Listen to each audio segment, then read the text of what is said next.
네, 다음으로 송순호 최고위원의 발언이 있겠습니다. 예, 윤석열의 12.3 개헌과 내란, 국회의 계엄 해제와 탄핵, 법원의 윤석열 구속과 헌재의 대통령 파면, 조기 대선, 그리고 이재명 정부 출범, 모든 것이 영화보다 더 영화 같은 극적인 상황의 반복이었습니다.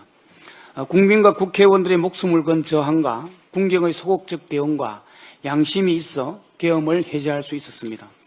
우연에 우연이 더하고 애국가 가사처럼 하느님이 보호하사 천우 신조가 있어 실패하기가 더 어려운 진위 쿠데타를 막아냈습니다. 이 모든 것이 대한민국의 주권자인 국민 여러분 덕분입니다. 다시 한번 국민 여러분께 감사드립니다. 지난 대선은 윤석열의 계엄과 내란으로 치러지는 선거이기에 내란 종식 선거이자 윤석열, 김건희 정권의 실정과 권력을 사유화한 폐악질을 심판하는 선거였습니다.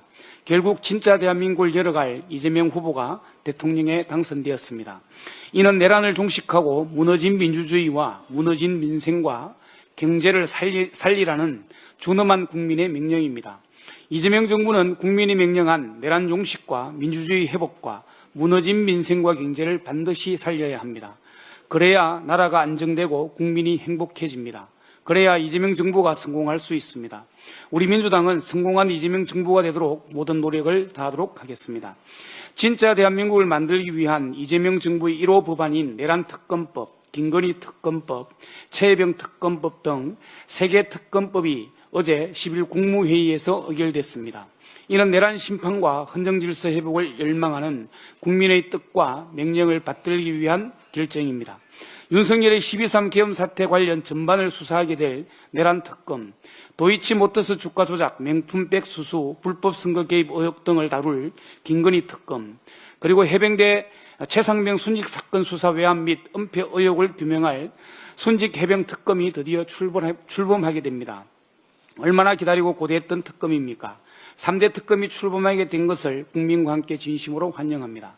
3건의 특검법은 모두 윤석열 정부가 거부권을 반복적으로 행사하며 지연됐던 법안입니다. 3건의 특검법을 국무회의에서 의결한 것은 멈춰있던 나라를 정상화하고 내란을 종식하는 데 반드시 필요한 수순입니다. 또한 윤석열의 거부권에 막혀 제대로 행사되지 못했던 국회의 입법 권한을 다시 국민 여러분께 돌려드리고자 하는 이재명 정부의 의지이기도 합니다. 3대 특검 규모는 내란 특검법 최대 267명, 김건희 특검법 최대 205명, 순직 해병 특검법 최대 105명의 수사 인력이 배치됩니다. 특검 기한은 순직 해병 특검법은 최장 140일, 나머지 2 특검법은 최장 170일까지 수사가 가능합니다. 이재명 정부가 1호 법안으로 특검법 3개를 심의 의결한 것은 대선으로 확인된 내란 심판과 헌정질서 회복을 원하는 국민의 명령에 따른 것입니다. 모든 권력은 국민으로부터 나온다는 국민주권 정부의 당연한 결정입니다. 이번 특검을 계기로 윤석열 정권 하에 일어난 모든 악행들의 진상이 제대로 밝혀지길 기대합니다. 공이 있는 자에겐 상을 주고 죄가 있는 자에겐 벌을 주는 상식이 통하는 사회가 되기를 기대합니다. 사람이든 물건이든 있을 자리에 있어야 합니다. 그렇지 않으면 질서가 무너지고 엉망이 됩니다. 국정 운영의 최고 책임자 대통령이라는 자리는 더욱 그렇습니다.